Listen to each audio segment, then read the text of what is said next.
அருட்பெருஞ்சோதி அருட்பெருஞ்சோதி தனிப்பெரும் கருணை அருட்பெருஞ்சோதி. எல்லா உயிர்களும் இன்புற்று வாழ்க, வள்ளல் மலரடி வாழ்க வாழ்க, கொல்லா விரதம் குவளை எல்லாம் ஓங்குக, நல்லோ நினைத்த நலம் பெறுக, நன்றி நினைத்த எல்லோரும் வாழ்க இசைந்து. உலக மக்களே, அறிவார்ந்த அன்பர்களே, ஆண்மநேய ஒருமைப்பாடுடைய அன்பர்களே, அருட்பெருஞ்சோதி ஆண்டவருடைய திருவிளையாடலை பார்த்து கொண்டிருக்கிறோம்.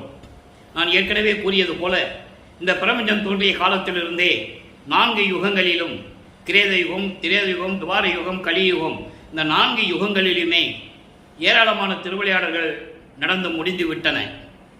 திருவிளையாடல் என்பது இறைவன் தன்னுடைய அருளாற்றலை பயன்படுத்தி மற்றவர்களை உருவாக்கி இந்த பிரபஞ்சத்தை இயக்க வைத்தார் என்பதை நாம் திருவெட்பாவிலே கண்ட உண்மை. பிரம்மன், திருமால், ருத்திரன், மகேஸ்வரன், சதாசிவம் போன்ற பத தலைவர்களை படைத்து அவர்களுக்கென்று உலகங்களை படைத்து அவங்களுக்கென்று தொழில்களை 5 தொழில்களையும் படைத்தல், காத்தல், அழித்தல், மறைத்தல், அருளல் என்ற 5 தொழில்களையும் அளித்து இந்த பிரபஞ்சத்தை இயக்க வைத்தார் அருட்பெருஞ்சோதி ஆண்டவர். அரசாட்சி பெற்றவுடனே, உரிமைகளை பெற்றவுடனே, அருளை பெற்றவுடனே முழுவதுமாக அருள் பெறவில்லை. அது அவங்களுக்கு தெரியாது. கடைக்கண் பார்வையாலே பெற்ற அருளாலே என்று சொல்லுவார் வள்ளற்பெருமான். இந்த பிரபஞ்சங்களை ஆள வைக்கும் போது சமயங்களையும் மதங்களையும் மார்க்கங்களையும் உருவாக்கி விட்டார்கள். இறைவனால் அனுப்பப்பட்ட தூதுவர்கள், இறைவனால் படைக்கப்பட்டவர்கள் எல்லாருமே அவங்கள் கருத்துக்கு ஏற்றபடி உருவங்களை அமைத்து, ஆலயங்களை அமைத்து மக்களை வழிபட செய்து விட்டார்கள். சைவ சமயம், வைஷ்ணவ சமயம், கௌவாரம், சௌரம், காணாபத்தியம், சாகதம் போன்ற சமயங்களும் மதங்களும் மார்க்கங்களும் கலங்க மார்க்கம், திராவக மார்க்கம், நவநீத மார்க்கம், பஸ்ப மார்க்கம், தசா மார்க்கம், சர்புத்திர மார்க்கம், சகமார்க்கம், சமய மார்க்கம், இப்படி பல மார்க்கங்கள், இப்படி பல மார்க்கங்களையும் சமயங்களையும் மதங்களையும் உருவாக்கி மக்களை வேறுபடுத்தி முரண்பாடுகளை அமைத்து வழிபட செய்து விட்டார்கள். அந்த நிலையை மாற்ற வேண்டும். இந்த யுகங்களும் இந்த சமயங்களும் மதங்களும் மார்க்கங்களும் எல்லாத்துக்கும் ஆயுள் காலம் உண்டு, எல்லாம் முடிஞ்சிருச்சு. அப்போ உலக மக்களுக்கு ஒரு மார்க்கம் தேவை, சுத்த சன்மார்க்கம் தேவை. சமரசமாக வாழ வேண்டும் உலக மக்கள், இன்புற்று வாழ வேண்டும் என்பதற்காகவே சுத்த சன்மார்க்கத்தை நிறுவி யாரையும் நம்பாமல், ஏற்கனவே இருந்த பதத்தலைவர்கள் அவர்களையெல்லாம் நம்பாமல் தனது செல்வ பிள்ளையை ஒரு தாயின் வழியாக இந்த பூலோகத்திற்கு அனுப்பி சுத்த சன்மார்க்கத்தை கொடுத்து உலக மக்களை எல்லாம் சுத்த சன்மார்க்கத்தில் இணைத்து அவர்களெல்லாம் மகிழ்வோடு வாழ வேண்டும் என்பதற்காக தனது மகனை, தனது செல்வ பிள்ளையை ஒரு தாயின் வழியாக இந்த பூலோகத்திற்கு வருவிக்க செய்தார் அருட்பெருஞ்சோதி ஆண்டவர். கலியுகத்தினுடைய கடைசி திருவிளையாடல். கலியுகம் 1900 ஆண்டுகளே முடிந்து விட்டது. இப்போ நம்ம ஒளியுகத்தில் இருந்துகிட்டு இருக்கோம், சுத்த சன்மார்க்க காலத்தில் இருக்கோம். சுத்த சன்மார்க்க காலம் தொடங்கி 202 ஆண்டுகள் ஆகிறது. நமது பிள்ளை பெருமானவர்கள் எப்போ இந்த மண்ணுலைக்கு வருவிக்க விட்டாரோ அன்றே சுத்த சன்மார்க்க காலம் தொடங்கிவிட்டது. இது நாம் திருவெட்பாவில் கண்ட உண்மை. வள்ளற்பெருமானவருடைய திருவாயால் மலர்ந்து இருக்கிறார், அவர் வாயாலே அருளி நமக்கு சொல்லியிருக்கிறார். ஆகவே இந்த நிலைகள் எல்லாம் மாற வேண்டும் என்பதற்காகத்தான் தனது மகனை வருவிக்க செய்தார் அருட்பெருஞ்சோதி ஆண்டவர். கலியுகத்தினுடைய கடைசி திருவிளையாடல். இனிமே இறைவனுடைய திருவிளையாடல் இல்லை, எல்லாமே வள்ளற்பெருமானுடைய அருளாட்சி தான் நடந்து கொண்டிருக்கிறது. இந்த பிரபஞ்சத்தை இயக்கிக் கொண்டிருப்பது நமது பிள்ளை பெருமான் வள்ளற்பெருமான் அவர்கள் என்பதை நான் பதிவு செய்ய கடமைப்பட்டிருக்கிறேன். அப்போ இந்த நிலையில் இருக்கும்போது தன்னுடைய மகன் எப்படியெல்லாம் ஒவ்வொரு காலகட்டத்திலும் இருந்தார் என்பதையும், தன் மகனுக்கு எப்படியெல்லாம் திருவிளையாடல் செய்து காட்சி கொடுத்து அருளை கொடுத்தார் என்பதையும் திருவெட்பாவிலே 1ஆம் திருமுறையிலிருந்து 4ஆம் திருமுறை வரைக்கும், அதன் பிறகு 6ஆம் திருமுறை, சமயங்களும் மதங்களும் மார்க்கங்களும் சூழ்ந்திருந்த காலகட்டங்களில் இந்த 4 திருமுறைகளிலும் வள்ளற்பெருமான் அவர்கள் எப்படி சமயங்களையும் மதங்களையும் மார்க்கங்களையும் கூறப்பட்ட நெறிகளை பின்பற்றி கொண்டிருந்தார் என்பதையும், அதன் பிறகு தந்தை அருட்பெருஞ்சாண்டவர் இதெல்லாம் தேவையில்லை மகனே, உலக மக்களுக்கு அறிவித்து விடு, இனிமேல் நீ சுத்த சன்மார்க்கத்தை உலக மக்களுக்கு சொல்லுவாயாக என்று சொல்லி சுத்த சன்மார்க்கத்தை கொடுத்த பிறகு இறைவனுடைய திருவிளையாடல் எப்படி நடந்தது என்பதையும் ஒவ்வொரு பதிகத்திலிருந்தும், ஒவ்வொரு திருமுறையிலிருந்தும், ஒவ்வொரு பாடலிலிருந்தும் நாம் பார்த்து கொண்டிருக்கிறோம். அந்த வகையில் இன்று நாம் பார்க்க வேண்டிய பாடல் திருவருள் முறையீடு பதிகம் 6, 1ஆம் திருமுறை 90வது பாடல். திருவருள் முறையீடு மொத்தம் 232 பாடல்களை கொண்டது. ஒவ்வொரு பாடலிலும் வள்ளற்பெருமானவர்கள், நமது பிள்ளை பெருமானவர்கள் பிரபஞ்சத்தின் உண்மையையும், இந்த சமயங்களும் மதங்களும் மார்க்கங்கள் எல்லாம் சேர்ந்து கொண்டு இறைவனை சிவபெருமான் என்றும் தியாகராஜ பெருமான் என்றும் மாசிலாமணி என்றும் எப்படியெல்லாம் அழைத்துக் கொண்டிருந்தன, அதே போல இவரும் அழைத்துக் கொண்டு இறைவனிடம் விண்ணப்பம் வைத்துக் கொண்டிருக்கிறார், முறையீடு செய்து கொண்டிருக்கிறார். வல்லப்பமானவர்கள் வருவிக்க உற்று 1ஆம் ஆண்டிலிருந்து 8 ஆண்டுகள் வரையிலும் தான் யார் என்ற நிலை கூட அவருக்கு தெரியாது. அதனால் மனம் ஒரு நிலையில் இல்லாமல் நமது பிள்ளை பெருமானவர்கள் தெரிந்து கொண்டிருக்கிறார்கள். 9வது ஆண்டிலே இறைவன் வந்து ஆட்கொண்ட பிறகு இறைவனால் வருவிக்க உற்றவன் என்ற நிலை மட்டும் தெரிகிறது. மற்ற நிலைகள் எல்லாம் மறைப்பு நிலையில் இருக்கிறது. இறைவன் தன்னை ஆட்கொள்ளும் போது, மகனே, நீ என்னால் வருவிக்க உற்றவன், உனக்கு முன்பருவம் பின்பருவம் காட்டி அருள் செய்வேன் என்று புன்னகை செய்துவிட்டு சிரித்துவிட்டு மறைந்து விடுகிறார். இது திருவொற்பாவிலே பாடல் உண்டு, யாரும் மறுக்க முடியாது. அப்போ இறைவனால் வருவிக்க உற்றவன் என்ற நிலை தெரிந்த பிறகு அவர் மனநிலை எப்படி இருந்தது என்பதை தான் திருவருள் முறையீடிலே நாம் பார்த்து கொண்டிருக்கிறோம். இன்று 90வது பாடல். நான் செய்த புண்ணியம் யாதோ, நல்லா கவனிக்கணும். இறைவன் ஆட்கொண்ட பிறகு அவருக்கு ஞானம் கிடைத்தது. இன்னும் மெஞ்ஞானம் கிடைக்கல, நல்லா கவனிச்சுக்கிட்டே வரணும். நீங்கள் ஞானம் கிடைத்து விட்டது. இறைவனை பற்றி பாடுவதற்கோ பிரபஞ்சத்தினுடைய உண்மைகளை சொல்லுவதற்கான ஞானங்கள் அவருக்கு கிடைத்து விட்டது. 9வது ஆண்டில் எங்கேயும் அவர் போய் எந்த ஸ்கூலில் எந்த பள்ளிக்கூடத்தில் போய் படிக்கல, எந்த பாடசாலையிலையும் படிக்கல. யார் அவருக்கு வாத்தியார் கிடையாது, யார் அவருக்கு குரு கிடையாது. நல்லா நீங்கள் ஞாபகம் வச்சுக்கணும். அப்போ இறைவன் ஆட்கொண்ட பிறகு 8 ஆண்டுகள் வரைக்கும் வருவிக்க உற்று 8 ஆண்டுகள் வரைக்கும் எந்த நிலை இல்லை அவருக்கு. 9ஆம் ஆண்டு ஆட்கொண்ட பிறகு ஞானம் கிடைத்த பிறகு இந்த முறையீடு செய்கிறார். நான் செய்த புண்ணியம் யாதோ சிவாய நம எனவே. நான் ஏற்கனவே சொல்லியிருக்கிறேன், 24 ஆண்டுகள் வரைக்கும் வல்லப்பமான் அவர்கள் வருவிக்க உற்று 24 ஆண்டுகள் வரைக்கும் நமச்சிவாயன் சொல்லுவார், சிவாய நமன் சொல்லுவார், சிவபெருமானன் சொல்லுவார், தியாகராஜ பெருமான் சொல்லுவார், நடராஜன் சொல்லுவார், சொக்கநாதன் சொல்லுவார், எல்லாம் சொல்லுவார். அதை நீங்கள் மனசில் வச்சுக்கங்க. சிவாய நம எனவே ஊன் செய்த நாவை கொண்டு ஓத பெற்றேன். என்னை ஒப்பவர் யார்? வான் செய்த நான்முகத்தோனும் திரு நெடுமாலும் மற்றை தேன் செய்த கற்பக தேவனும் தேவரும் செய்ய அறியாதே. அற்புதமான பாடல். நான் செய்த தவம் சென்ற யுகங்களிலே இப்போ உன்னால் வருவிக்க விட்டு நான் இந்த பூலோகத்தில் இருந்து கொண்டிருக்கிறேன். சென்ற யுகங்களிலே அதை ஒரு பாடலில் சொல்லுவார். புதிய நல்லேன் தொன்று தொட்டு உனது பூங்கழலுக்கு அன்பு பூண்டவன், புதுமையன் என்று என்னை போக்குதலோ நீர், பூர்வித்தினும் உனது திருவடிகளுக்கு அடிமை பூண்டவன் சொல்லுவார். ஆக ஒவ்வொரு யுகத்திலேயும் இருந்தவர் வள்ளல் பெருமான் என்பதை நான் பதிவு செய்ய கடமைப்பட்டிருக்கிறேன். அப்போ நான் ஏற்கனவே நான் சென்ற யுகங்களிலே சொன்ன தவம் புண்ணியம் என்னவென்று எனக்கு தெரியவில்லை. சிவாயனமா என்று உன்னால் எடுக்கப்பட்ட இந்த உடம்பு, இந்த வாயால், நாவுன்னு சொல்றார், வாயால் இந்த மனித உடம்பு எடுத்த பிறகு என்னுடைய வாயால் சிவாயனம என்று ஓதப்பெற்றேன். ஓதப்பெற்றேன் என்பது அந்த மந்திரத்தை நான் சொல்லி உன்னை அந்த பாக்கியத்தை பெற்றுக்கொண்டேன். நான் சிவாயனம என்று நான் சொல்லுகிறேன். காரணம், நீ என்னை வருவிக்க உற்றதனால், இந்த உடம்பு மனித உடம்பு எடுத்ததனால் என் வாயால் உன்னை சிவாயனமா என்று சொல்லுகிறேன். இதற்கு நான் என்ன புண்ணியம் செய்தேனோ தெரியவில்லை சென்ற யுகங்களில். ஏன்னா இப்போ ஒன்றும் பண்ணல அவருக்கு. ஏன்னா அப்போ அவருக்கு 9 வயது தான் ஆகிறது, 9 ஆண்டு ஆகிறது. மன்னிக்க வேண்டும், வல்லப்பெருமானை பற்றி சொல்லும்போது வயதை பற்றி சொல்லக்கூடாது என்று சொல்லுவேன். அதனால் தவறி வந்து விட்டது. வருவிக்க உற்ற ஆண்டு 9வது ஆண்டு வரைக்கும் அவருக்கு என்ன தெரியும்? ஒன்றும் தெரியாது. அவர் என்ன தவம் பண்ணியிருக்க முடியும்? அந்த சூட்சமத்தை நீங்கள் புரிஞ்சுக்கணும். அவர் சொன்ன சூட்சமத்தை, ஒவ்வொரு பாடலையும் ஒரு சூட்சமமான விளக்கம் இருக்கு. அதான் சொல்றாரு, நான் செய்த புண்ணியம் யாதோ சென்ற யுகங்களில் நான் செய்த புண்ணியம் யாதென்று எனக்கு தெரியவில்லை. இந்த மண்ணுலகில், இந்த பூலோகத்தில் உன்னால் வருவிக்க விட்டு சிவா இந்த மனித பிறவி எடுத்த பிறகு அவருக்கு ஏற்கனவே எல்லாமே பெற்றவர். ஒரு தாயின் வழியாக வருவிக்க விட்டதனால் இதை சொல்றாரு. அதை நீங்க புரிஞ்சுக்கணும். உன்னால் வருவிக்க விட்டு இந்த பூலோகத்தில் ஒரு தாயின் வழியாக வருவிக்க விட்ட பிறகு இந்த எடுத்த மனித உடம்பு இருக்கிறதே, இந்த உடம்பில் இருக்கிற நாக்கால் உன்னை சிவாயனம என்று சொல்லுவதற்கு நான் பெரிய பாக்கியம் செய்திருக்கிறேன். என்னை ஒப்பவர் யார்? எனக்கு நிகர் யார்? யாருமே இல்லை. காரணம், இந்த பிரம்மனும் சரி, திருமாலும் சரி, இந்திரனும் சரி, கற்பகத்தேவன் சொல்லுகிறார். அவன் தான் இந்திரன், இந்திரலோக தலைவன். பிரம்மன், திருமால், இந்திரன் சைவ சமயத்தை வைஷ்ணவ சமயத்தை சேர்ந்தவர்கள். சைவ சமயத்தை சேர்ந்தவர்கள் சிவபெருமான், நடராஜன், சொக்கநாத நிறைய பேர் உண்டு.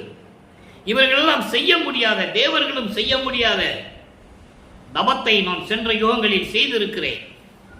அதான் சொல்றாரே, அதாவது வான் செய்த நான்முகத்தோனும் திரு நெடுமாலும் மற்றை தேன் செய்த கற்பகத்தேவனும் கற்பகத்தேவனும் தேவனும் செய்ய அறிதே. யாரும் செய்ய முடியாத தவங்களை எல்லாம் நான் சென்ற யுகங்களிலே நான் செய்திருக்கிறேன். ஆனால் உன்னால் வருவிக்க உற்ற பிறகு இந்த பூலோகத்தில் இந்த மனித உடம்பு எடுத்த பிறகு என் நாவால் உன்னை சிவாய நம என்று சொல்ல நான் பாக்கியம் பெற்றிருக்கிறேன். சொல்லிட்டாரா? இப்போ திருவருள் முறையீடு முடியுது. நீ சீக்கிரம் எனக்கு அருள் செய்ய வேண்டும், நான் முறையீடு செய்கிறேன், சீக்கிரம் அருள் செய்ய வேண்டும் என்று சொல்லி இந்த பாடலை எழுதியிருக்கிறார்கள். ஆக 12 ஆண்டுகளுக்குள் இந்த நிலையெல்லாம் நடந்து கொண்டிருக்கிறது. வருவிக்க உற்று 13வது ஆண்டு தொடங்குகிறது. திருவொற்றியூர் செல்லுகிறார் என்பதை விட அருட்பெருஞ்சாண்டவர் அழைத்து கொண்டு செல்லுகிறார், மனதை தூண்டி விடுகிறார். அது வரைக்கும் அவர் திருவொற்றியூர் போகல. அப்போ மனதை தூண்டுகிறார் அருட்பெருஞ்சாண்டவர். இவர் அங்க போகணும். இன்னும் ஆண்டுகள் இருக்கிறது. ஏன்னா 51 ஆண்டுகள் இருக்கு. 8 ஆண்டுகளாக பிரித்து அருள் செய்து கொண்டிருக்கிறார். முதல் 8ல் ஒண்ணுமே இல்லை. 2வது 8ல் திருவொற்றியூருக்கு போறாரு. திருவருள் முறையீடு உருவாகுது. 1ஆம் திருமுறை உருவாகுது. 2ஆம் திருமுறையும் உருவாகுது. அப்போ 2ஆம் திருமுறைக்கு வரும்போது அங்கே அபராத தாற்றாமை என்ற ஒரு பதியத்திலே 9வது பாடம். நல்லா கவனிக்கணும்.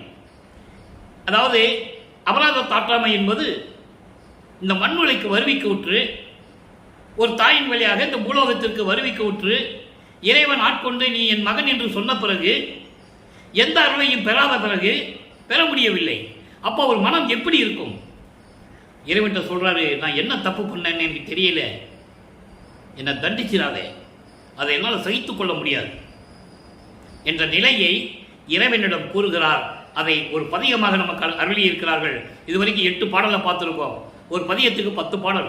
இன்னைக்கு 9வது பாடலை பார்க்குறோம். பாடலை நல்லா கவனிங்க.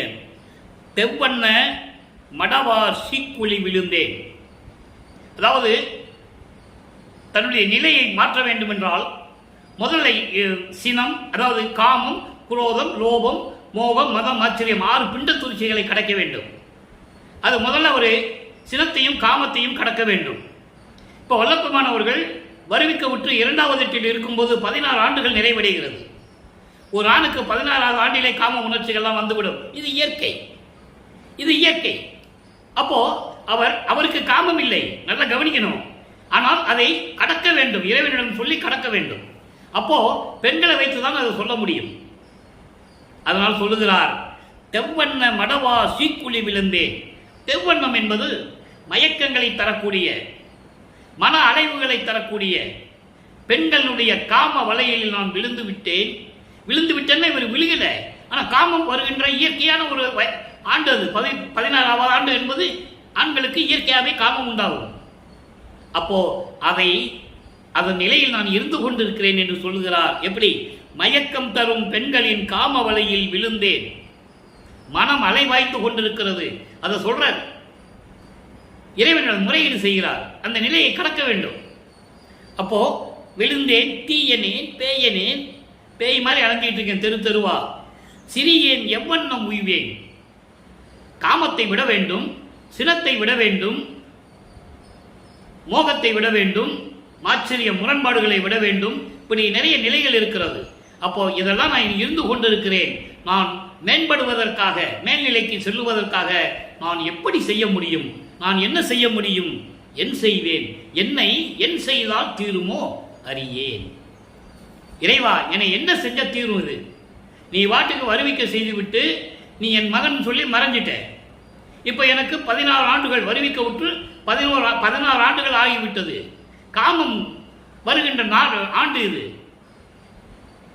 உண்மைதானே? இது இயற்கை. அதை நீக்க வேண்டும். பெண்களினுடைய மயக்கங்களையும் மாயங்களையும் வலையில் சிக்கிக்கொண்டு நான் திணறிக் கொண்டிருக்கிறேன். இந்த மனம் அலைவாய்கிறது. இதை நீக்க வேண்டும். நான் இதை விட மேல்நிலைக்கு போவதற்கு நான் என்ன செய்ய வேண்டும்? நான் என்ன செய்வேன்? என்ன செய்தால் தகும்? நீ எப்படி என்னை ஆட்கொள்ளப் போகிறாய் என்று எனக்கு தெரியவில்லை. அபராதம் கொடுக்க போறியா, தண்டனை கொடுக்க போறியா, இல்லை ஆட்கொண்டு வேற ஏதாவது கொடுக்க போறியா, எனக்கு ஒண்ணுமே தெரியல. அறியேன் எவ்வன பொறுப்பே என் இரு கண்ணே இடையிடா பசிய செம்பொன்னே. இறைவனை சொல்றாரு. எப்படி? எவ்வண்ண பொறுப்பை, எந்த நிலையிலும் மலை போன்று உறுதியாக நின்று கொண்டிருக்கின்ற இறைவனே, என் இரு கண்மணியே, இடையடா பசிய செம்பொன்னே. இடையடா பசிய செம்பொன்னே என்பது புடம் போடாத தங்கம். தங்கத்தை உடுக்க வேண்டும் என்றால் புடம் போடுவார்கள். புடம் போடாத தங்கம், அதான் செம்பொன்னு என்று சொல்லுவார்கள். அதை அகவலிலே சொல்லுவார் ஒரு இடத்திலே. நல்லா கவனிக்கணும். ஒவ்வொரு பாடலுக்கும் ஒரு வரிக்கும் தொடர்பு உண்டு. அதாவது புடம்படாத பொன்னேன்னு சொல்றாரு இறைவனை. அதை சுத்த சன்மார்க்கத்தை பெற்ற பிறகு 6ஆம் திருமுறையில் அகவல்ல சொல்லுவாரு. புடம்படா தரமும் விடம்படா திறமும் வடம்படா நலமும் வாய்த்த செம்பொன்னே. புடம்படாத தங்கம், குறையில்லாத திறமுடையது, அதாவது குறையில்லாத வடமுடையது, வல்லமை படைத்தது, அப்படி படைத்த வாய்த்த செம்பொன்னே என்று அகவலிலே சொல்லுவார். இங்கே இடைவிடா பசிய செம்பொன்னே, இதுக்கு விளக்கம் 6ஆம் திருமுறையிலே சுத்த சன்மார்க்கத்தை பெற்ற பிறகு அங்க சொல்லுவார். அதை விளக்கி காட்டுவதற்காக தான் இந்த உதாரணத்தை கூறுகிறேன். செவ்வண்ண மணியே திகழ் குணக்கடலே திருவொற்றியூர் செல்ந்தேனே. செவ்வண்ண மணியே, சிவந்த நிறம் கொண்ட இறைவனே, திகழ் குணக்கடலே, திருவொற்றியூரில் இருக்கின்ற செழுந்தேன் தேன் போன்று இனிக்கிக் கொண்டிருக்கின்ற இறைவனே என்று சொல்லி இந்த பாடலை அருளியிருக்கிறார்கள். ஆக 2ஆம் திருமுறை வரைக்கும், அதாவது 2வது 8 வரைக்கும், ஈரட்ட 16 ஆண்டுகள் வரைக்கும் இந்த நிலை தொடர்ந்து கொண்டிருக்கிறது. மொத்தம் 150 பதிகம் இருக்கு 2ஆம் திருமுறையில. 150 பதிகம். இப்ப நம்ம எத்தனாவது பதிகம் தான் பார்த்துட்டு இருக்கோம்? அதாவது 11வது பதிகம் தான் பார்த்துட்டு இருக்கோம். ஒவ்வொரு பதியத்திலையும் ஒரு பாட்டிலை சொல்லி தான் இறைவனுடைய திருவிளையாடலை நம்ம பார்த்துட்டு இருக்கோம். இப்போ 16 ஆண்டுகள் வரைக்கும் வல்லப்பமானர்கள் வருவிக்க விட்டு 16 ஆண்டுகள் வரைக்கும் எந்த விதமான அருளை பெற முடியவில்லை. இறைவனை திருவொற்றியூருக்கு சென்று தியாகராஜ பெருமானிடம் முறையீடு செய்கிறார். ஒவ்வொரு பதியத்திலிருந்து எப்படி பார்த்துக்கிட்டு கொண்டது நம்ம போக போக பார்த்துக்கிட்டு இருக்க போறோம். இப்போ 3வது 8 அடியெடுத்து வைக்கிறார். 24 24 ஆண்டுகளுக்குள். அன்பர்களே, என்ன இப்படி பாட்டு சொல்லி விளக்கம் சொல்லிட்டு நேரத்தை கடத்திட்டு இருக்கான்னு தயவு செஞ்சு நினைக்காதீங்க. ஏனால் மற்ற புராணங்களிலும் இதிகாசங்களில் சொல்லப்பட்ட கதைகள் கதையா சொல்லிட்டு வருவாங்க. அது எப்படி உண்மையா பொய்யான்னு கூட உங்களுக்கு தெரியாது. ஏதோ கோர்வையா சொல்லுவாங்க, கதை சொல்லுவாங்க. திருவருட்பா அப்படி அல்ல. இறைவனால் அருளப்பட்டது. பிரபஞ்சத்தின் உண்மைகளையும் அருட்பெருஞ்சோதி ஆண்டவருடைய நிலைகளையும் இவர் ஒரு மனிதர், அதாவது ஒரு தாயின் வழியாக வருவிக்க விட்டதனால் அவருடைய நிலையையும் உலக மக்களுக்கு தெரியப்படுத்த வேண்டும். அதுக்காக தான் திருவருட்பாவை அவர் நமக்கு அருளியது. அதுக்கான காரணமே தான், கான்செப்டே அதான். அதான் நம்ம பார்த்துட்டு இருக்கோம். 22 வருஷமா வல்லப்பம்மனை பற்றி சொன்னதெல்லாம் வேற. இதெல்லாம் யார் சொன்னது? பிறந்தாரு போனாரு, சென்னைக்கு போனாரு, கந்த ஓட்டத்தில் புரண்டு அழுதாரு. அதுக்கப்புறம் தனக்கோடி அம்மைக்கு தாலி கட்டிட்டு பொண்டாட்டியை விட்டுட்டு வந்துட்டாரு. அப்புறம் கருமுடிக்கு போனாரு, சிதம்பரத்துக்கு போனாரு, சபையை கட்டினாரு, தர்மசாலையை திறந்தாரு, அப்புறம் சித்தி வளத்தில் போய் மறைஞ்சிட்டாரு. இப்படிதான் சொன்னாங்க. இதான் இப்படிதான் சுருக்கமா சொன்னாங்க. பாடலின் மூலமாக வல்லப்பம்மனுடைய அருள் திறமையையும் அவர் எப்படியெல்லாம் இறைவனால் அருளப்பட்டு அருள் செய்து எப்படியெல்லாம் இருந்தார் என்பதை நம்ம ஒவ்வொரு திருமுறையிலிருந்து பார்த்துட்டு இருக்கோம். இப்போ 3ஆம் திருமுறை வல்லப்பமானர்கள் வருவிக்க விட்டு 24 ஆண்டுகள் ஆகிறது. இப்போ 3ஆம் திருமுறையில் எப்படி வரும்னா, நல்லா கவனிங்க. 3ஆம் திருமுறை முழுவதுமே அதாவது உள்ளத்தை தோழியாகவும் தன்னை தலைவியாகவும் இறைவனை தலைவனாகவும் வர்ணனை செய்து அவருடைய மனநிலையை சொல்லுவார். அதுப்போ இதுவரைக்கும் நம்ம 8 பதியத்தில் பார்த்துட்டோம். போய் தியாகராஜ பெருமான பவனி பார்க்கறதுக்காக தெருவில் போய் நிற்பார். அது வரைக்கும் நம்ம பார்த்துருக்கோம். இப்போ அவரை பார்த்துட்டாரு. உள்ளமும் உடலும் குளிச்சுது, கண்குளிர பார்த்துட்டாரு. அந்த பதியத்தில் தான் இப்போ நம்ம 8 பாடலை பார்த்துருக்கோம். வியப்பு மொழி என்ற பதியத்தில் 8 பாடல் பார்த்துருக்கோம். இன்னைக்கு 9வது பாடல். அதாவது பவனியை மட்டும் தான் பார்க்குறாரு. அதுக்கப்புறம் இவரை பார்த்துட்டு தியாகராஜ பெருமான் தெருவழியா ஓடுவார். ஐயோ, இவங்கிட்ட சிக்கிக் கொடுக்க கூடாதுன்னு ஓடுவார், திரும்பி பார்க்காம. இவர் என்ன பண்ணுவார்? ஐயோ, இவர் என்ன தியாகராஜ பெருமான் தெருவழியா நம்மளை பார்த்து ஓடுறானேன்னு சொல்லிட்டு இவர் பின்னால் ஓடுவார். ஓட்டத்தை பிடிக்க முடியாது. அதெல்லாம் பின்னால் வந்துக்கிட்டு இருக்கு. அதுக்கப்புறம் ஒரு குறைச்சி பண்ணுகிட்ட போய் குறி கேட்கறது, ஜோசியர்கிட்ட போய் ஜோசியம் பார்க்கறது, அதெல்லாம் இருக்கு. அதெல்லாம் அற்புதமாக இருக்கும். அப்படி படிப்படியாக நிலைகளை அவர் அங்கே கூறுவார், அவர் சொல்லிக்கிட்டு இருப்பார்.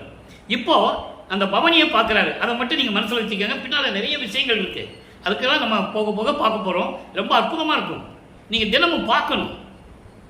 எவ்வளவோ நேரத்தை வீணாக்குறோம். ஒரு உண்மையான திருவிளையாடல், இயற்கை உண்மை விளக்க கடவுளாகிய அருப்பஞ்சோண்டையர் திருவிளையாடல், கற்பனை இல்லாத இறைவன், சுயமாக தோன்றிய இறைவன், அவருடைய பிள்ளை, செல்வ பிள்ளை, நமது பிள்ளை பெருமானவர்கள், வல்லற்பமானவர்கள், திரு அருட்பிரகாச வள்ளலார் என்று மக்களால் அழைக்கப்பட்டவர். ஆனால் இறைவன் தன் மகனுக்கு வைத்த பெயர் செல்வ பிள்ளை. அதனால்தான் நான் பிள்ளை பெருமான் என்று அதிகமாக சொல்லுவதுண்டு. ஆக அதனுடைய திருவிளையாடலை பார்க்கணும். நீங்கள் தினமும் பார்க்கணும். கொஞ்ச நேரமாக நேரத்தை ஒதுக்கிட்டு நீங்கள் பாருங்க.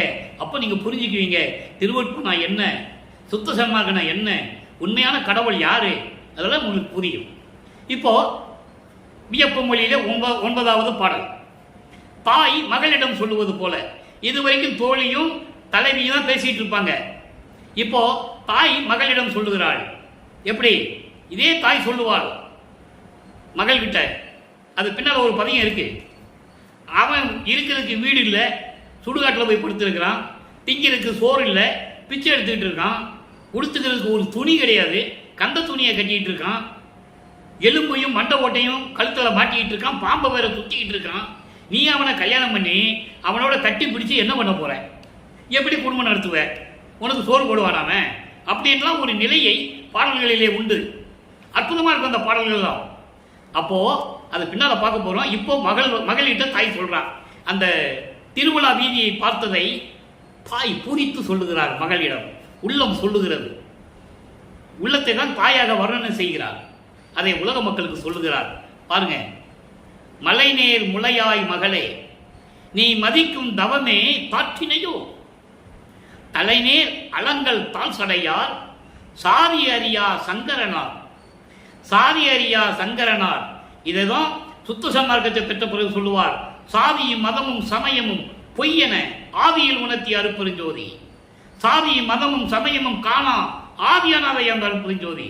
சாதியும் மதங்களும் சடங்குகளும் சாத்திர குப்பைகளும் ஒரு எருவுக்கு கூட, நஞ்சைக்கும் புஞ்சைக்கும் போட்டால் கூட அது உபயோகப்படாதுன்னு சொல்லுவார்.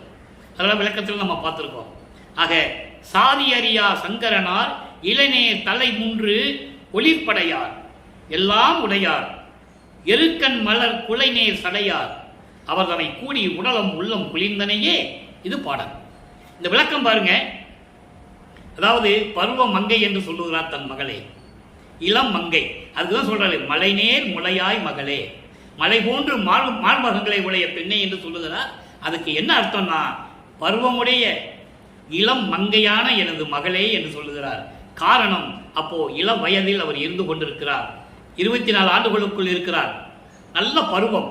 நல்லா புரிஞ்சுக்கணும் நீங்க. அதனால இதை சொல்றாரு. நான் 24 ஆண்டுகள் வருவிக்க உற்று 24 ஆண்டுகள் வரையில் நான் திருவொற்றியூரில் நின்று கொண்டிருந்தேன் உலக மக்களே என்று அறிவிக்கிறார். இதான் அந்த பாடலுடைய கான்செப்ட். மூல கருத்து தான். நீங்க நல்லா புரிஞ்சுக்கணும். மைய கருத்து தான். உலக மக்களுக்கு சொல்வது போல அந்த பாடலாம் சொல்லியிருக்கிறார். நீ மதிக்கும் தவமே தாற்றினையோ, உள்ளம் சொல்லுகிறது. தாய் சொல்லுகிறாள், நீ என்னதான் தவம் செய்தாயோ எங்களுக்கு தெரியவில்லை. என்ன தவம், எத்தன்மை கொண்டதோ நீ செய்த தவம் என்று தெரியவில்லை. தலையில் அழகான பின்னிய சடையை உடைய இறைவன், சாதியை அறியாத சங்கரனார், வில்வ இலையில், வில்வ இலை தலைநே இலைநே தலை என்று சொல்லுவார். வில்வ இலையை தலையில் சுடி தலையில் வைத்துக் கொண்ட இறைவன், எல்லாம் ஒளி வீசிக் கொண்டு இருப்பவர், பிரபஞ்சம் முழுவதும் ஒளி வீசிக் கொண்டு இருப்ப இறைவன், எல்லாம் அருள் வல்லமும் கொண்டவர். எருக்கன் மாலைகளை, எருக்கன் பூ இருக்குல்ல, எருக்கன் பூவை பின்னுனா எப்படி இருக்குன்னா, ஒரு சடையை பின்ன மாதிரி இருக்கும். பெண்கள் சடையை பின்னுனா எப்படி இருக்குதோ அது போல அந்த எருக்கன் மாலையை பின்னும் போது அந்த சடை போல இருக்குமா. எருக்கன் மாலைகளை மாலையாக கொடுத்தால் எப்படி இருக்குமோ அது போல பின்னிய சடையை உடைய இறைவன்.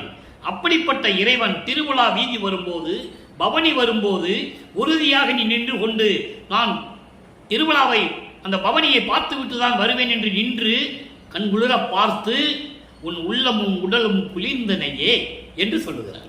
ஆக இதுவரையும் அந்த பவனியை பார்க்காத நமது பிள்ளை பெருமான் அவர்கள் 24வது ஆண்டிலே அங்கே தெருவிலே நின்று கொண்டு இப்படிப்பட்ட இறைவன் பவனி வரும்போது நான் இறைவனை பார்த்தேன் உலக மக்களே, அந்த பவனியை பார்த்த பிறகு எனது உடலும் குளிர்ந்து விட்டது என்று உலக மக்களுக்கு தெரிவிக்கிறார்.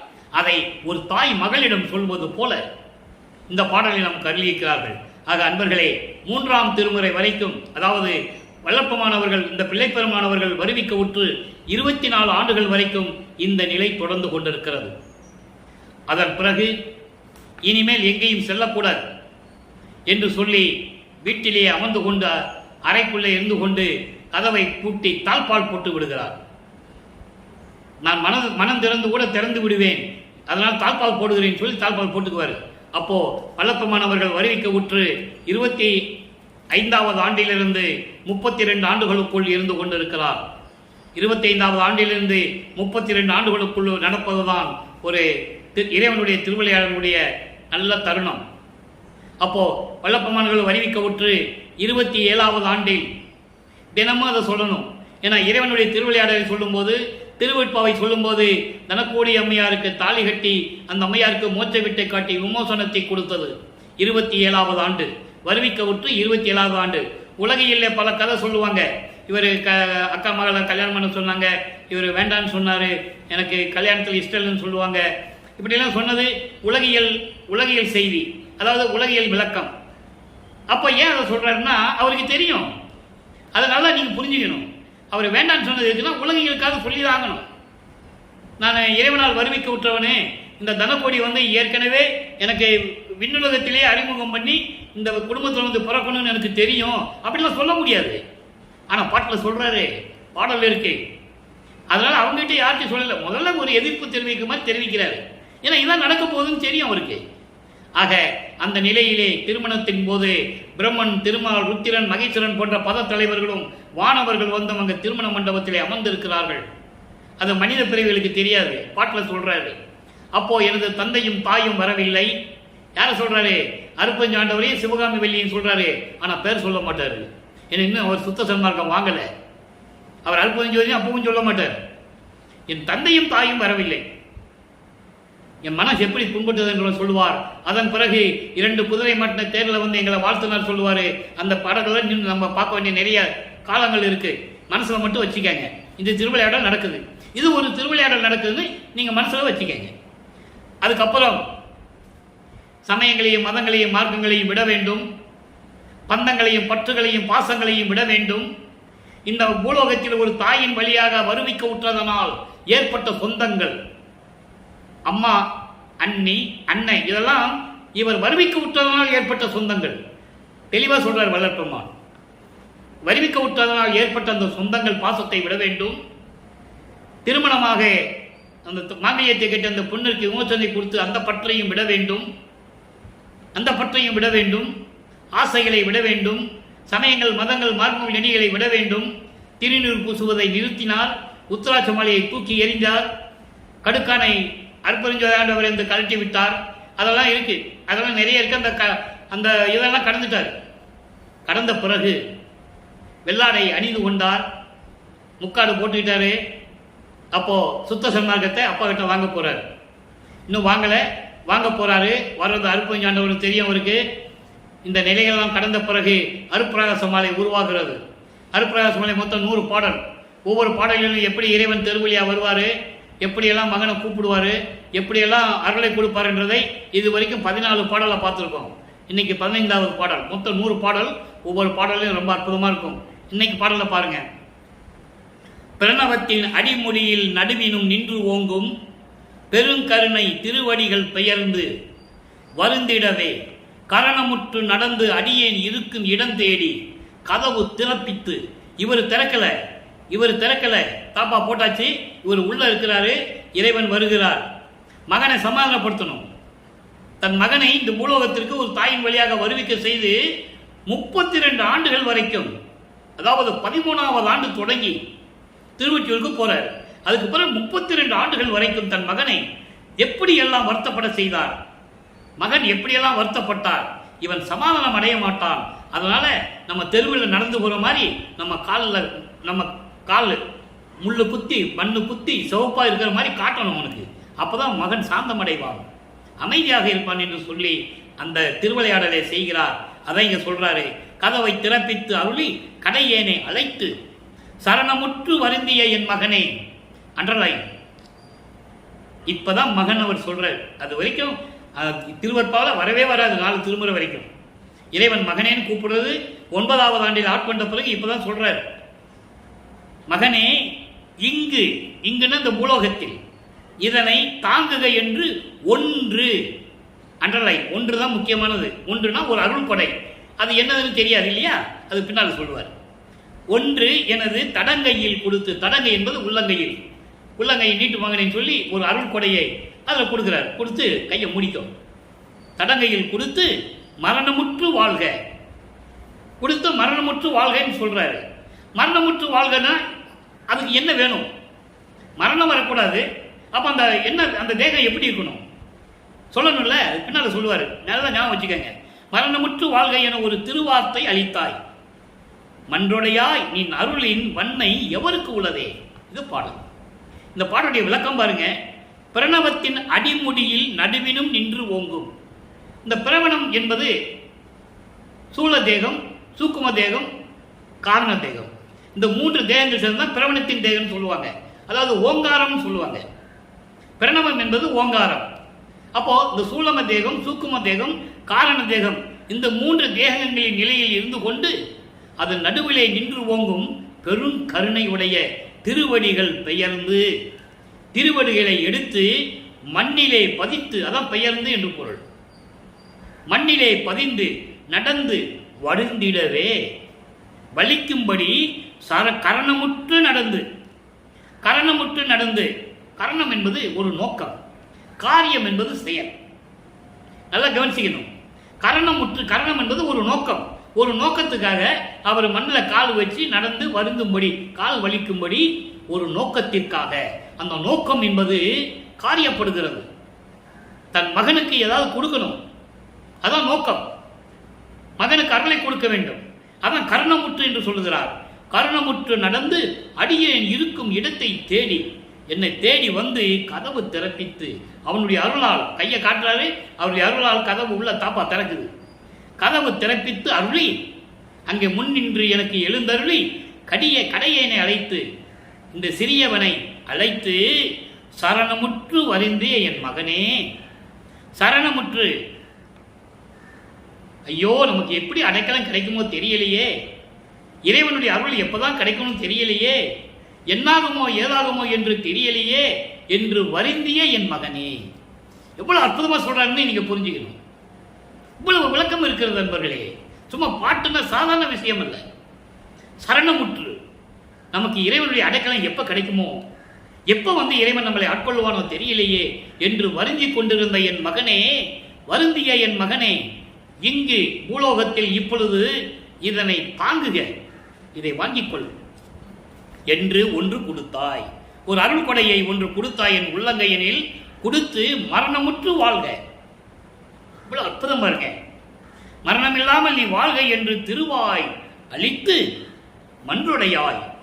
திருச்சிற்றம்பலத்தில் இருக்கின்ற இறைவனே, உன்னுடைய அருளுடைய தன்மையை நான் எப்படி சொல்லுவேன்? யாருக்கு இது இருக்கும்?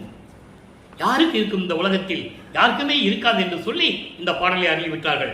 ஆக இந்த பாடலிய மைய கருத்தன்பர்களே, இதுவரை தன் மகனை எழுந்தருளி, மகன் முன்னால் எழுந்தருளிய அருட்பெருஞ்சோதி ஆண்டவர் எப்படியெல்லாம் அருளை கொடுத்தார் என்பதை இந்த பாடலில் பார்த்துட்டோம். கரணமுற்று இருக்கிற மகனே, சரணமுற்று இருந்த மகனே, இப்படிலாம் சொல்லுவார். அற்புதமா இருக்கும். ஆக இப்ப என்ன பண்றாரு? அருள் கொடையை கொடுத்துட்டாரு. கொடுத்துட்டு மரணம் இல்லாமல் நீ இருப்பாயாக இந்த பூலோகத்தில் சொல்லிட்டு போயிட்டாரு. இப்ப இவர் அங்க போகணும், சுத்த செல்வாக்க வாங்கணும்ல, அங்க போகணும். போயிட்டு அங்க என்ன நடக்குது? அங்கிருந்து மகனை திருப்பி போக சொல்லிடுவார் பூலோகத்துக்கு. திருப்பி இங்க வந்துடுவாரு. இங்க வந்த பிறகு அவர் வரமாட்டாரு. அப்ப இங்க என்ன நடக்குது? உலக மக்களுக்கு சொல்லணும்ல. இவரு 32 ஆண்டுகள் வரைக்கும் வருவிக்க விட்டு 32 ஆண்டுகள் வரைக்கும் மேல திருச்சிற்றம்பலத்துக்கு போகல. ஏன்னா அந்த தகுதியை அப்பதான் மகனுக்கு கொடுக்கிறாரு, ஏம சித்தியை கொடுக்கிறாரு. அப்ப ஏம சித்தி கட்சியாச்சுன்னா நம்ம தத்துவ சித்தி, அது பறந்து போகலாம், ஒரு நொடியில் அங்க போய் இருக்கலாம், பல உருவங்களை பல இடங்கள்ல இருக்கலாம். பொன் செய்கிற வித்தியும் அதுல சேர்ந்ததுதான் ஏம சித்தியில. இப்படியெல்லாம் ஏற்கனவே வாங்கியாச்சு. இப்போ சுத்த சன்மார்க்கத்தை வாங்கினா அங்கே தான் போகணும், சாகா கல்வியை கற்றுக்கணும், இவர் தான் சொல்லிக் கொடுக்கணும், உலகம் அறிய தேவர்கள் அறிய எல்லாரும் முன்னால் தான் சொல்லிக் கொடுக்கணும், மகனுக்குன்னு ஒரு அங்கீகாரம் கொடுக்கணும். அப்போ இவர் அங்கே போகணும், என்ன நடக்குதுன்னு பார்ப்போம். போயிட்டு திரும்பி போக சொல்லிடுவார், திரும்பி இங்கே வந்துடுவார். இங்கே போக சொன்ன பிறகு அவர் வரமாட்டார், ஏன்னா இன்னும் காலங்கள் இருக்குன்னு சொல்லி அவர் அங்கே இருப்பார். இவர் எப்படி கூப்பிடுறாரு, கூப்பிடணும்ல, எப்படி கூப்பிடுறாரு கவனிங்க. இப்போ வல்லப்பமானவர்கள் 5வது இடத்தில் இருந்து கொண்டிருக்கிறார். 33வது ஆண்டிலிருந்து 40 ஆண்டுகளுக்குள் என்ன நடந்தது மக்களுக்கு சொல்லணும்ல, சொல்றார். 6ஆம் திருமுறை திருவருள் பேரு என்ற பதிகத்திலே 31வது பதிகம். இது வரைக்கும் 4 பாடலை பார்த்துருக்கோம், இன்னைக்கு 5வது பாடல். கையில் ஒன்று கொடுத்தேன்னு சொன்னார்ல, கொடுத்துட்டு மரணம் இல்லா பெருவாழ்வில் இருக்குன்னு சொன்னார்ல, அதுக்கு பதில் வேணும்ல. இந்த பாட்டில் பதில் இருக்கு, ஒவ்வொரு பாட்டுக்கும் அந்த மாதிரி இருக்கு. இறைவனுடைய தயவும் கருணை இருந்தால்தான் இந்த விளக்கத்தை எல்லாம் சொல்ல முடியும் என்பதை மனப்பொறிப்புடன் இந்த அடியை தெரிவித்துக் கொள்கிறேன். பொய் கொடுத்த மனமாயை. அப்ப சுத்த சன்மார்க்கத்தை வாங்கணும், அதுக்கு சொல்றாரு, பொய் கொடுத்த மனமாயை சேற்றில் விழாது. பொய் கொடுத்த மனமாயை சேற்றில் விழாது என்றால் சமயங்கள் மதங்கள் மார்க்கங்களில் சொல்லப்பட்ட நெறிகளில் சிக்கிக் கொண்டிருந்த நாம் என்னை மறுபடியும் அந்த சேற்றில் அந்த சாக்கடையில் விழாது. இந்த கொடிப்பாட்டில் சொல்லுவார், சுத்த சன்மார்க்கத்தில் கொடிப்பாட்டு சிற்சக்தி வணக்கம் இருக்கும். கொடிப்பாட்டில் சொல்லுவார், பெரிக்கும் சமய புலியில் விளைந்தேன் தன்னை விழாத வகை மறித்து ஒரு பேரறிவளித்த வள்ளல் கொடி என்று சொல்லுவார். அதை தான் இங்க சொல்றார்.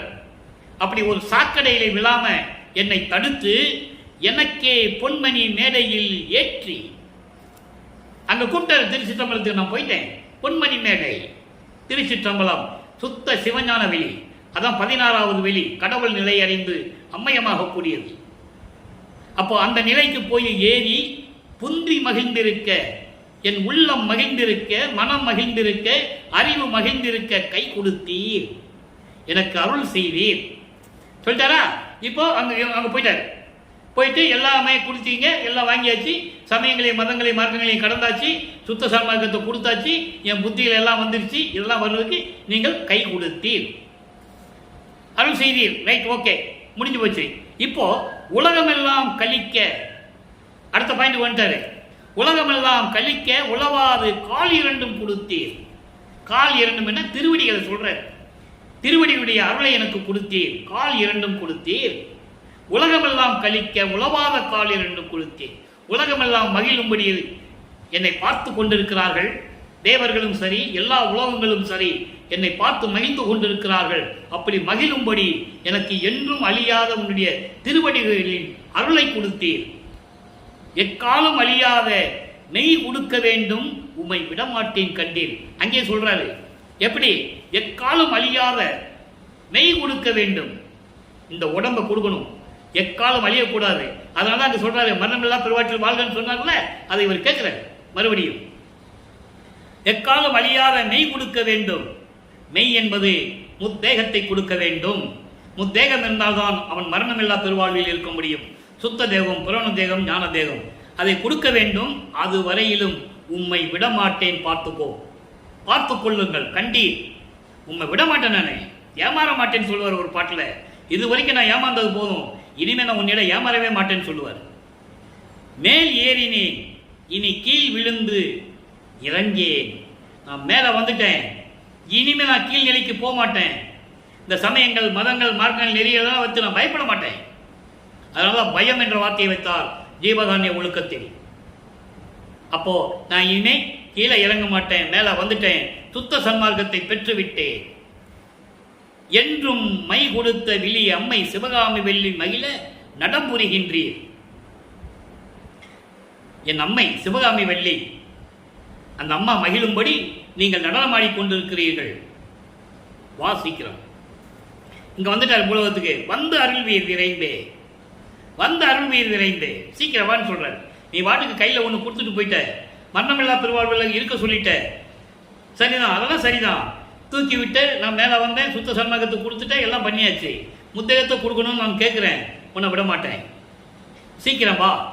அங்கேயே உட்கார்ந்துக்கிட்டு நீ அருள்நடனம் செய்து கொண்டு இருந்தால் என்ன அர்த்தம்? வந்து அருள்வீர் விரைந்தே என்று சொல்லுகிறார். இப்போ அப்படி அதுக்கப்புறம் என்ன நடக்குது? விண்ணப்பம் வைக்கிறார். அவர் வரல, நல்லா புரிஞ்சுக்கணும். வந்து அருள்வீர் விரைந்தேன்னு சொன்னாரே தவிர அருட்பெருஞ்சாண்டவர் இங்கே வரல, பூலோகத்துக்கு வரல. அப்போ இவர் விண்ணப்பம் வைக்கிறார். திருமுன் விண்ணப்பம் என்ற ஒரு பதிகம் இன்னைக்கு 5வது பாடல். 33வது பதிகம் திருமுன் விண்ணப்பம் 5வது பாடல். என்ன சொல்றார் பாருங்க. இளங்கும் பொன்னணி பொது நடம்புரிகின்ற இறைவா, பொன் போன்று ஒளிர்ந்து கொண்டிருக்கின்ற மின்னிக் கொண்டிருக்கின்ற திருச்சிற்றம்பலத்திலே இருந்து கொண்டு நடனமாடிக்கொண்டு அருள் நடனம் செய்து கொண்டு அருளாட்சி செய்து கொண்டிருக்கின்ற இறைவனே, அப்பா 5 தொழில் அவதான் பண்ணிட்டு இருக்காரு. பிரம்மன் திருமாவளவன் வாங்கியாச்சு, ஏன்னா மகன் கிட்ட கொடுக்கணும்ல, அதனால அவங்களை வாங்கி அவங்களுக்கு ரெஸ்ட் விட்டாச்சு. நீங்க போங்க, உங்க உலகத்துக்கு போங்க, அங்க இருந்துக்கங்க, உங்களுக்கு இனிமே வேலை இல்லை. அப்போ அது சொல்றாரு.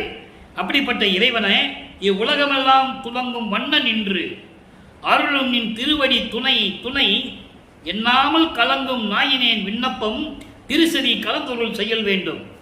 இவ்வுலகமெல்லாம் விளங்கும்படி செழிப்பாக இருக்கும்படி அருளும் உன்னுடைய திருவடிகள் துணையே துணையே என்று நான் இந்த பூலோகத்திலிருந்து கலங்கி கொண்டிருக்கிறேன். நீ வரல, இன்னும் நான் கலங்கி கொண்டிருக்கிறேன். நான் சொல்லுவதை உன் திருவி சேர்த்து அருள வேண்டும். இல்லை, நான் அங்கே வந்துடுவேன். ஒன்று நீ இங்கே வரணும். நீ தாமதம் செய்தால் நான் அங்கே வந்து விடுவேன். உன் ஆணைக்கு கட்டுப்பட்டு நான் பூலோகத்தில் இருந்து கொண்டிருக்கிறேன் என்று சொல்லுகிறார். அவ்வளவு விளக்கம் இருக்குதுல்ல. அப்ப என்ன சொல்றாரு பாருங்க. அலங்கும் இவ்வுடல் இன்னையே அறிவுரா அருள் உடல் உருமாறே. நீ சீக்கிரம் வந்து அருள் செய்யணும். உன் செவிக்கு சொல்லிட்டேன். என்ன, இந்த உன்னால வருவி கூட்டுறதுனால் இந்த மனித பிறவி எடுத்த இந்த உடம்பு உலகில் அப்படிதான் எல்லாம் நினைச்சிட்டு இருக்காங்க. இதை நீ எல்லாருக்கும் முன்னாலேயே இந்த பூலோகத்துக்கு வந்து என் உடலை, இந்த மனித உடம்பை, உன்னால் எடுத்த இந்த மனித உடம்பை அழிவுறாத உடம்பாக மாற்ற வேண்டும், சீக்கிரமான்னு சொல்றாரு. அடுத்து இறைவன் வந்துட்டார்ல. இப்ப பதிகம் 34 இறை எளிமையை வியத்தல். இறைவனுடைய அருளையை, அந்த எளிமை, தன் மகனை ஆட்கொண்ட எளிமையை வியப்பாக சொல்லுகிறார். 5வது பாடல் நல்லா கவனிக்கணும். இப்ப இறைவன் வந்துட்டாரு, போனாரு, சுத்த சம்மதத்தை வாங்கிட்டாரு, திருப்பி பூலோகத்துக்கு போக சொன்னாரு, வந்துட்டாரு. அவர் வரல. அப்புறம் விண்ணப்பம் வச்சுட்டாரு. நீ சீக்கிரமா, அங்கேயே நடனம் ஆடிக்கிட்டு இருந்தா என்ன அர்த்தம்? இது எங்க அம்மா சிவகாமி வழியோடய நடனம் ஆடிக்கிட்டு இருக்காங்க, சீக்கிரமான்ட்டாரு. வந்துட்டாரு. வந்து என் உடம்பு அழியாத உடம்பு கொடுன்னு கொடுக்குறாரு. இப்போ வந்துட்டாரு. வந்த பிறகு என்ன சொல்லுவார்? சொல்லணும்ல. பாயிர மாமரைகள் எல்லாம் பாடுகின்ற பாட்டு உன் பாட்டை என்று அறிந்து கொண்டேன். அதாவது உலகில் படைக்கப்பட்ட இந்த வேதங்கள் இருக்கிறதே, 4 வேதங்கள், ரிக் வேதம், யசுர் வேதம், சாம வேதம், அதர்வேண வேதம், அதெல்லாம் பாடுகின்ற பாட்டுகள்.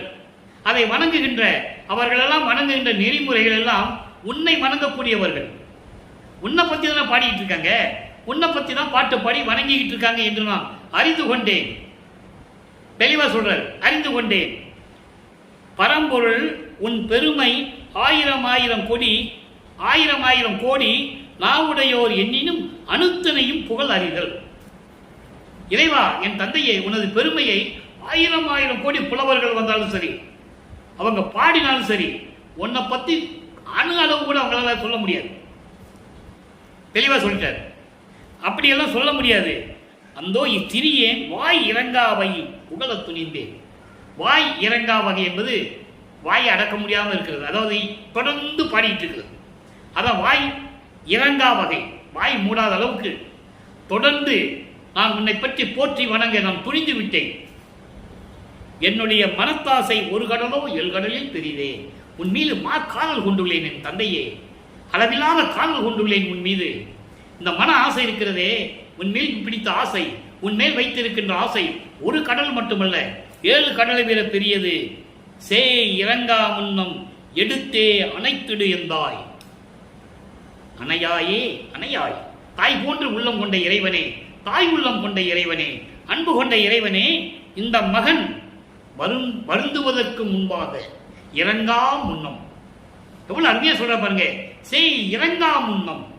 இந்த மகன் வருந்துவதற்கு முன்னாலாக வந்து என்னை எடுத்து கொஞ்சி குழாவி மகிழ்ந்து எனக்கு அருளை கொடுப்பாயாக.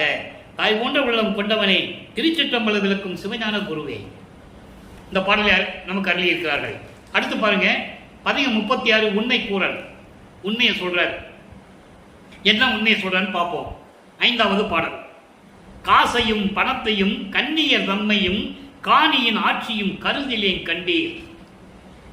காசையும் பணத்தையும், பொன்னாசை, கன்னியர் தம்மை பெண்ணாசை, காணியின் ஆட்சி மண்ணாசை. நான் ஏற்கனவே சொன்னது போல இதெல்லாம் கடக்கணும்.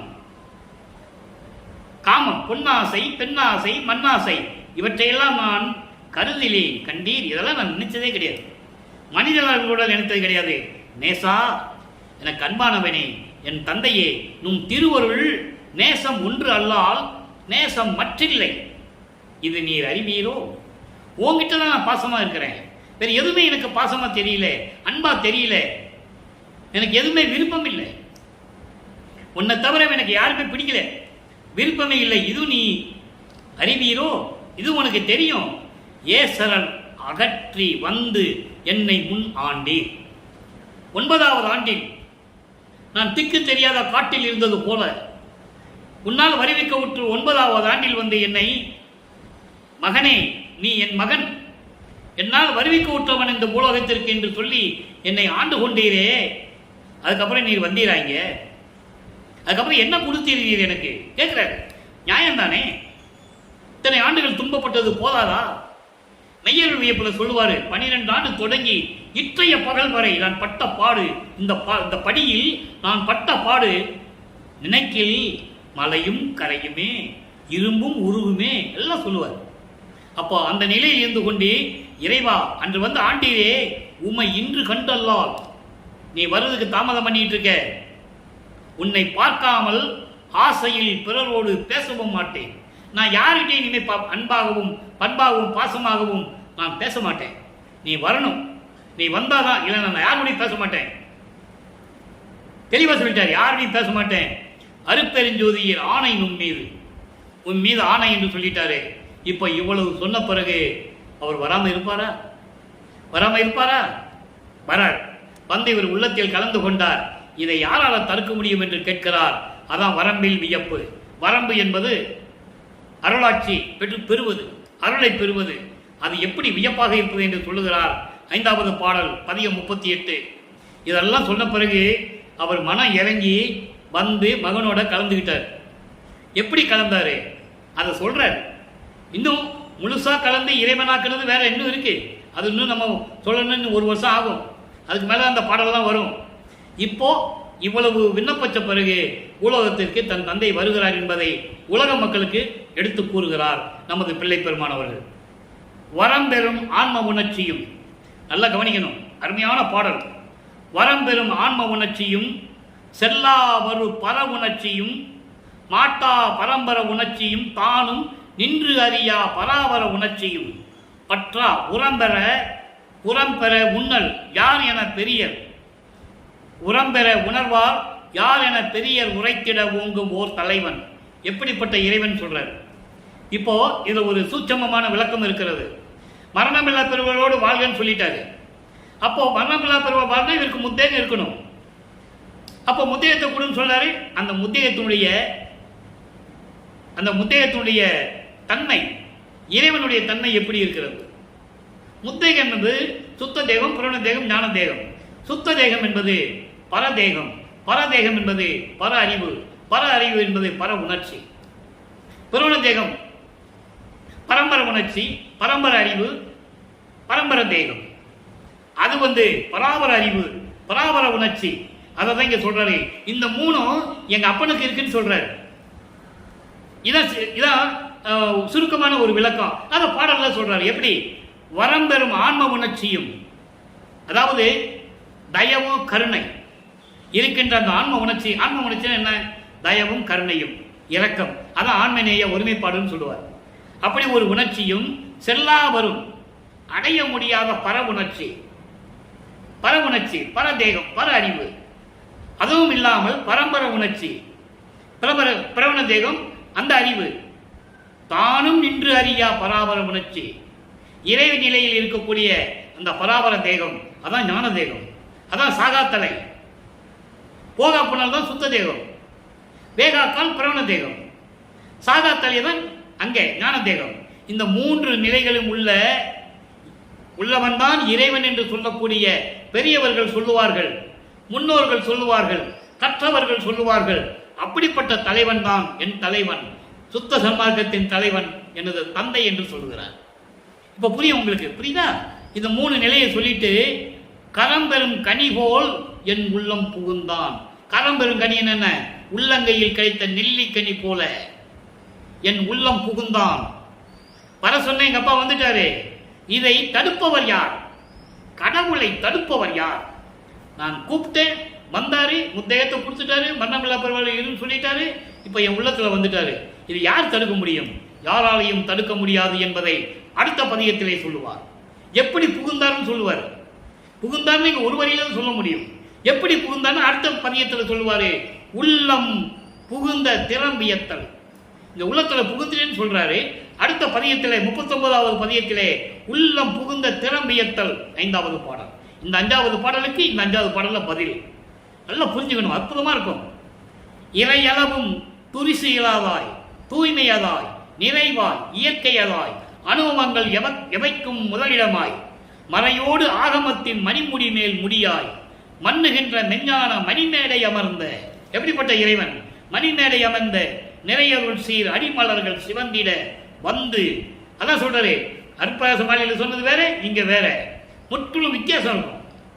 அங்க அற்புதம் சொல்ல மாட்டாரு, இங்க அற்புதம் சொல்லுவாரு.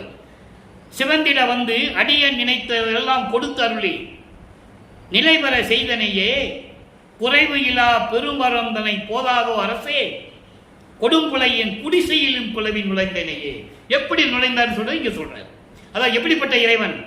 இயற்கையாகவும் கொஞ்சம் கூட துரிசு இல்லாமல், குற்றம் இல்லாமலாகவும், துரிசு நீக்கப்பட்டதாகவும், அண்ட துரிசு பிண்ட துரிசு எல்லாற்றையும் நீக்கி தூய்மையாக சுத்த சன்மார்க்க தலைவனாக பரிபூரணமாக இயற்கையாக அனுபவங்களில் எல்லாவற்றுக்கும் முதலிடமாக இருக்கின்ற இறைவன்.